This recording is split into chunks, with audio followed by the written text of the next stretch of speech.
the flex plate bolts. That's how we're going to start this video out. I looked in a box. We have the bolts to bolt the flex plate to the torque converter. They come with a new torque converter, but we don't have the bolts to bolt the flex plate and reluctor wheel and everything to the motor. I have lost them or misplaced them. I don't know where they're at. Don't know where they have wandered off to. We're gonna order brand new ARP hardware. So it's only like 40 bucks, 46 bucks. Not a big deal. Brand new bolts, ARP. So might as well do it. Gonna get that ordered tonight. We're gonna try to make some more progress on little stuff. I'm really gonna try to go ahead and probably knock out these fire lines. They shouldn't be too complicated to finish up. That way we get another item off the checklist. So I'm gonna balance doing this, and tonight is Wednesday night. So I've got Turbo John on the computer back here on the live feed. So I'm gonna try to monitor that and get some work done at the same time. So let's get at it. So I just cleaned up this kit. If you remember, I told you I bought a used kit for the fire lines. This is basically the fire line. Because what it was going to cost me to order the extra line alone, just the line, was only going to save me like 20 bucks from buying a used kit. So in the used kit, I basically got 2 more pulls. I still have the other pull for my kit is brand new. And then I got some homemade brackets, you know, which are already made and drilled. And I got a handful of fittings. Now some of these fittings are left over from my kit. But basically now we have, you know, all the blue pieces are nozzles. So I have quite a bit of stuff. So when we go to do the red Maverick outside, we will be able to come in here and basically definitely do all of the fittings. We have plenty of fittings. Probably will have to get more line. I don't know. Probably definitely have to get more line. But we'll have enough line to at least get started on the red Maverick. Whenever we go to do it, we'll have all the pulls that are needed, all the fittings and everything. So we'll just pick up a little bit of line and we'll be good to go. So I like collecting extra parts just to have them in case something fails or you need to change something. You know, I'd rather spend 20 extra bucks and build up some inventory. So, well, there we go again, 10:35, and I managed to get the lines crossed over up front. That's it. So, I didn't want to cut up my long line. So like I said, this line for a roll of it is about $120, I think, $100. So I don't want to cut up my 2 long pieces. I was gonna try to use up some of the shorts because obviously you can always cut longs to shorts, but you can't stretch shorts to longs. And I do have unions, pass-throughs where I can hook shorts together, but I'm gonna try not to just put a union, not use it. So what I did was I went ahead and put a T-fitting in the center of lines and didn't even have to cut these lines, was able to use what he sent me. So I guess that's probably how he had it set up, honestly, on his car.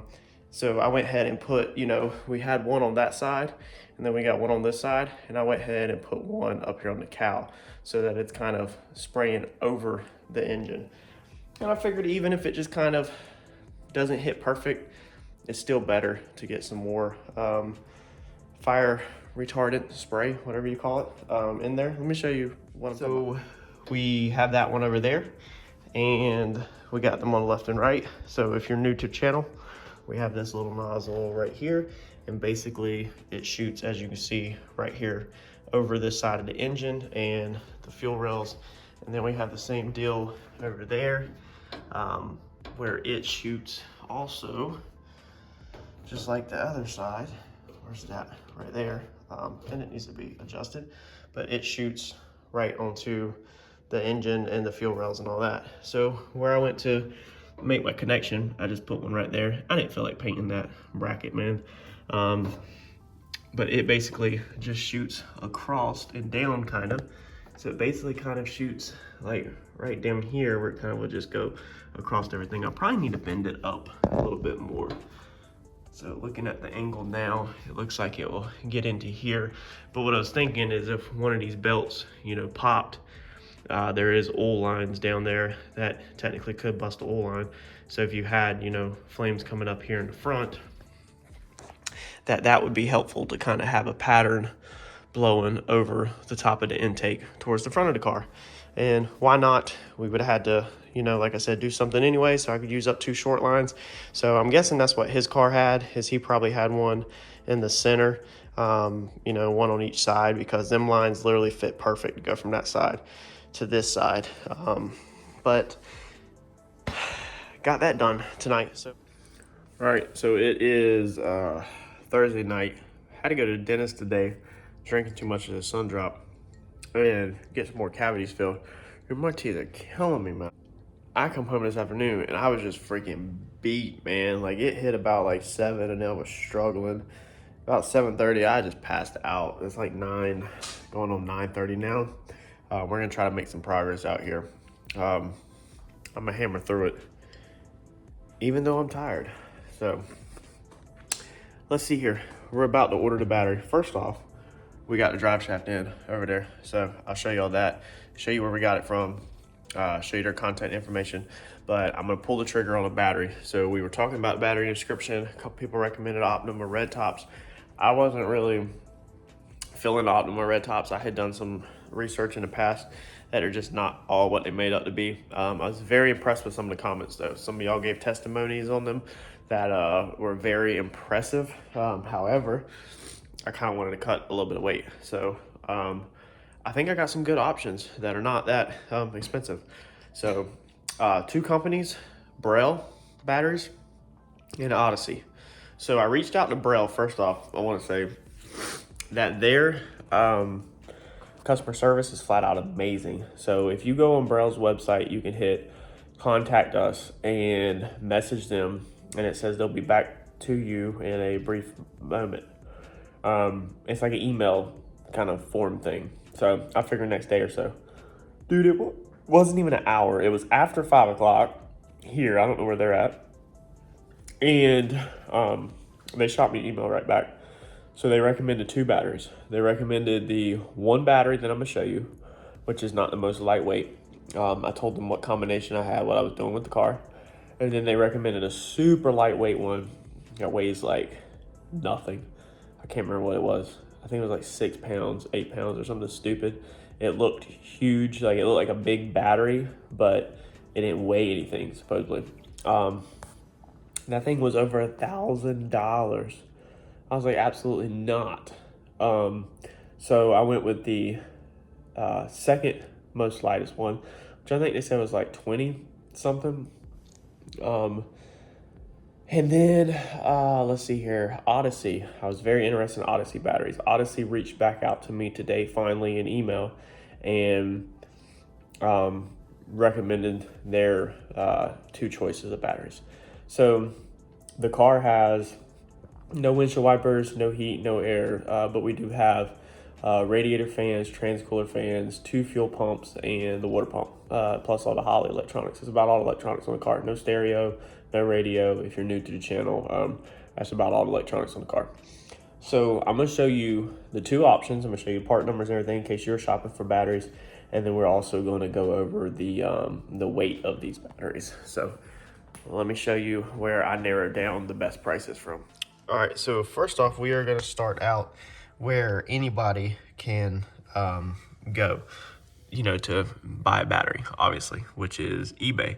So here's the 2 batteries. The Odyssey one's on the bottom is going to be the PC 1200, $251 with free shipping, and the Braille one is going to be the B3121 for $229. So you can already see that the Braille one comes in a few bucks cheaper. Now, if you look this up on Google, like if you type these part numbers on Google, you're going to realize fast that a lot of other websites are a lot more expensive than this. So eBay is going to be your best bet. As normal, eBay wins on the batteries. However, I have a wholesale account being I'm a shop. So I have a ATEC Motorsports account, which is a Summit Racing dealer. I'm a dealer for them. And here is my prices. So on the, let's see here, on the Braille battery on eBay is $229. And on the Braille battery on my wholesale account, it's $201. Right here in a special order for me. The eBay Odyssey battery is $251. And on ATEC, the Odyssey battery is $276. So eBay actually pulls better than my ATEC Motorsports discount. So here's another example of sometimes how I have to price shop, because just because we're a wholesaler for Summit Racing doesn't mean that wholesale price is better than eBay. eBay normally beats and trumps everybody, man. Like normally eBay is gold. I ordered very little off of ATEC, but I do price check against ATEC. So we can go ahead and rule out 251 versus 230. We're definitely going to go ahead and rule out the Odyssey battery on here. And if we go to ATEC Motorsports, obviously that is 276 versus 201. So we're going to go ahead and also remove the Odyssey battery on ATEC. Okay. Now on ATEC, I do have to calculate the shipping. So let's make sure, because I do get free shipping if it's, you know, add more to the cart. But obviously, I'm not trying to spend no more money right now. So with shipping, my estimated total will be $213.49, which is, I mean, that's what the total is going to be unless they add taxes onto it. But I'm pretty sure they do not, if I remember correctly. $213.49 is going to be for the Braille battery, and if we go to eBay, it is $229.99, so $230. So even, and that's free shipping. So even with the shipping, the ATEC on this one pulls to the front, and I get a better price on the battery on ATEC. So this is going to be the battery that we are going to order for the car. So this is the battery. It is everything that I'm researching on. It's a very good battery. Like I said, I messaged the company direct. So let's go look at the weight. Let's start with the Odyssey battery. So that's going to be the PC 1200. Let's see here. It's an Odyssey Extreme PC 1200 battery. As you can see, it weighs in at 38.2 pounds. Okay, that was the more expensive one. If we go to our Braille battery right here, the Braille B3121 weighs in at 21 pounds. So we're winning all the way across the board on this Braille battery, and you can see other prices right here. Tire Rack claims to have it for let's see here if that's the right battery. I don't know if that's the right battery. No, see right there, that says a 15 versus all these are 21. So that price is not, that price is for a 15, whereas this is a 21-pound battery and that's a 15-pound battery. So even Jegs is 215. So Jegs is not a bad price actually compared to eBay, but then Jegs you're gonna pay shipping. That's what they don't show you. So you can see across the board all of these are about 230, 215, 223, 230. But the problem is they're gonna tack on shipping with you, whereas eBay is free shipping, it's done. So you're still probably gonna win on eBay. You're not gonna normally lose on eBay. Buy everything off eBay, as you know, if y'all are not new to the channel. So I just wanted to kind of go over this with y'all and let you know that this is the battery we're gonna be putting in the car. We're gonna put the Braille 21 in the car, and it should fit in there in the battery box we have. So it's an AMG battery, 12 volt, 550 cold cranking amps, you know, blah blah blah. And I talked with these companies directly, told them exactly what I have, and these are what they recommended. So that is what we're gonna put in the order for tonight.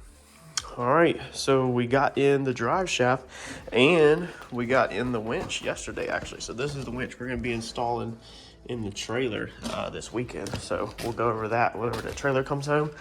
Let me get this drive shaft up here on the table and I'll go over it with y'all. All right, so let me tell you one thing about ordering a drive shaft that to me I found out is actually super, super annoying when you are on the, I guess, entry level that I'm on. And probably for everybody on my channel, it's probably the reason why you watch me. If you are better than me, or know more than me, and by that I mean like if you are a chassis builder or you own a chassis shop, then I'm sure this doesn't apply to you.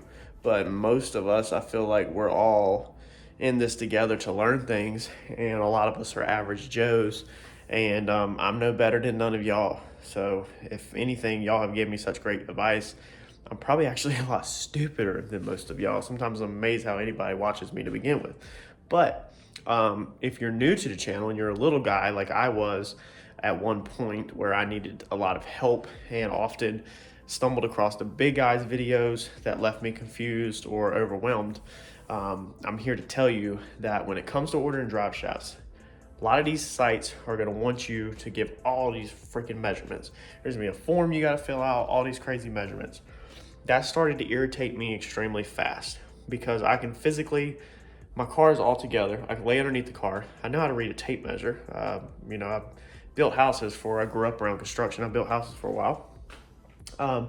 I can hold a freaking tape measure on U-joint center to U-joint center. I know how to pull my yoke out of the transmission, 3/4 to 1 inch, whatever you want to do.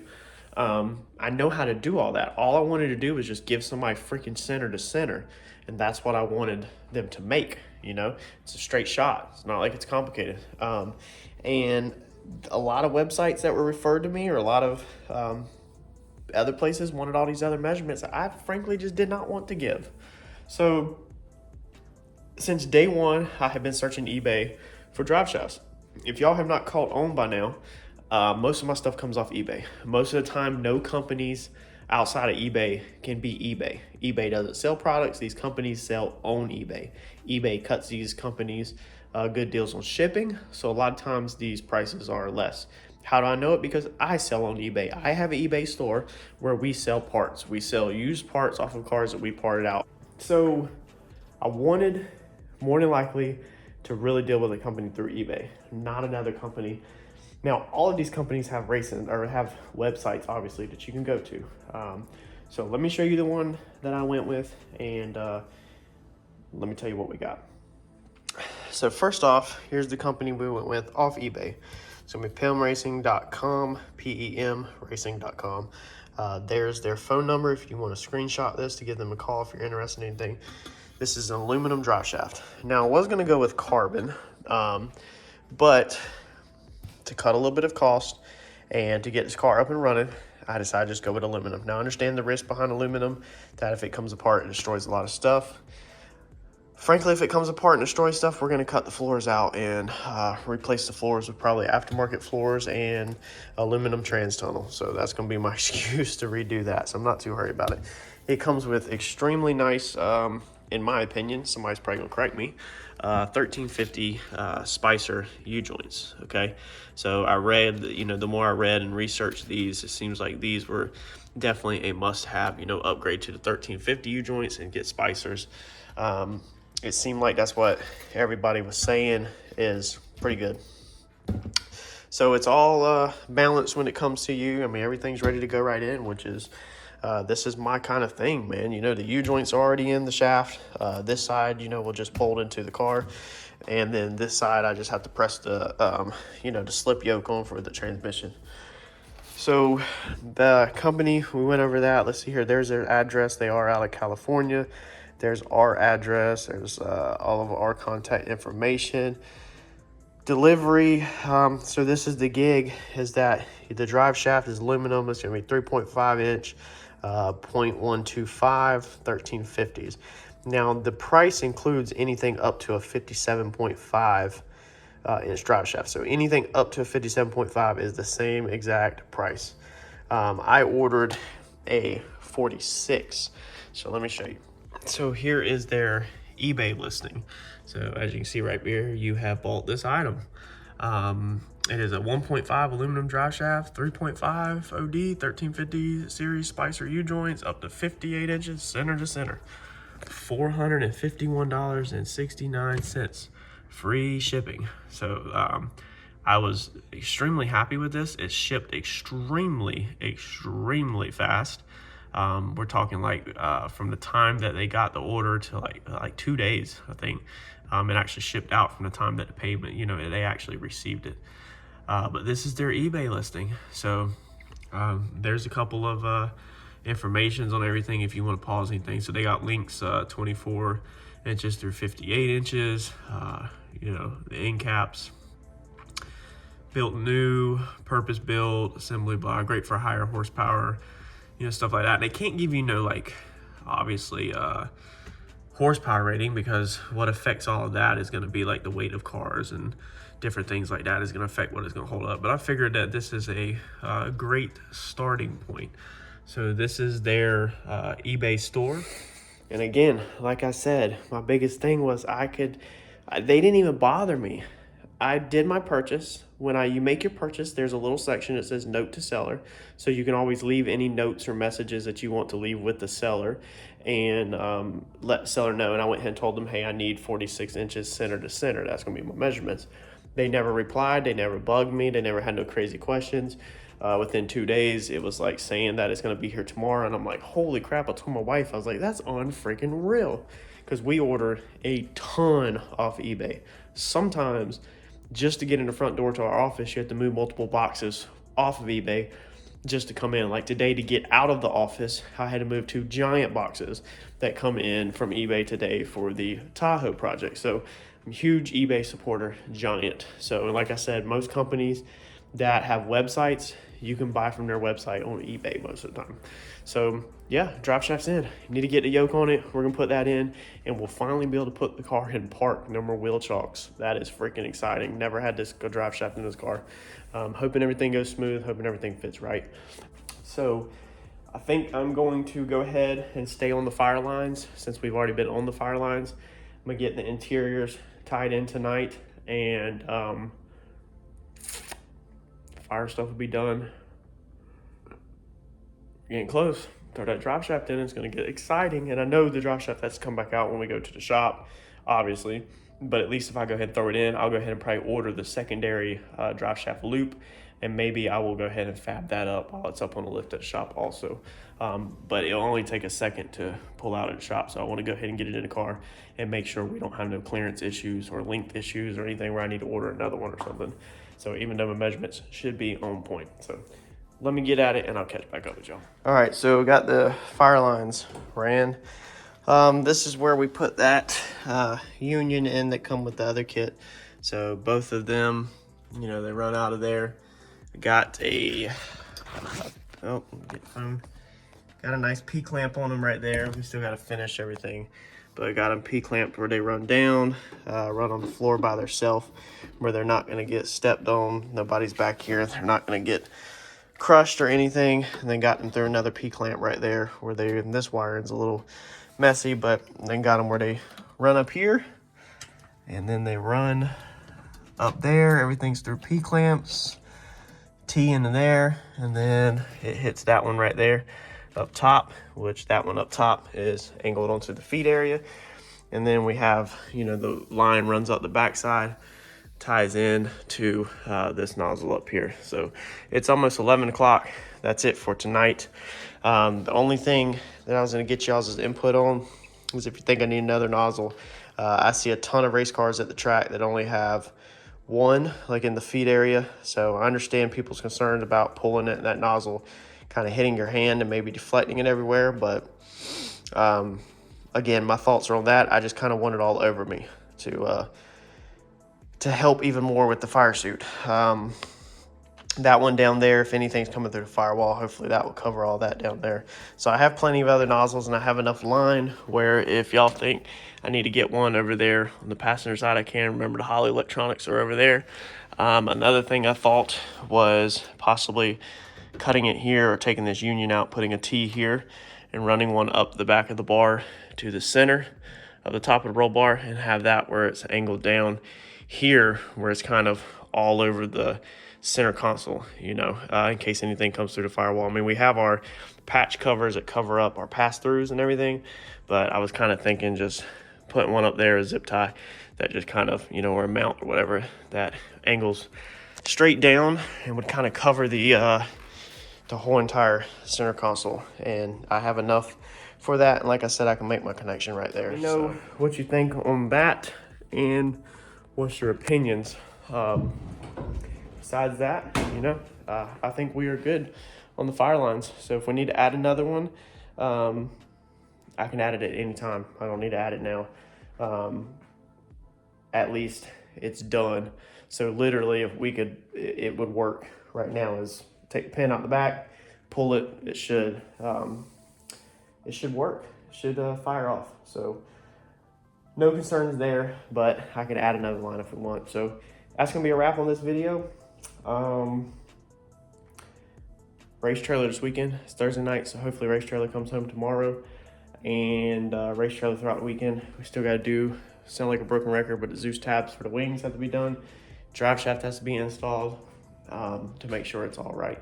So maybe Monday on that we'll catch back up on the Comet, but I'm gonna try to get y'all some race trailer footage out, and then hopefully this thing will get waxed and cleaned on Monday, and we're winding down. I did talk to Chris. Let me update you on that real fast. Chris with wiring, Chris Moore. He said second week of July. This weekend's July the 4th. So what I told him, I was like, I don't know if that's gonna work. I was like, Jason wants it beginning of July, but Jason now is saying he's backed up. So I was like, how about I touch base with Jason first week of July, you know, maybe next week or something, and see if he looks like he's 2 to 3 weeks out still on parts.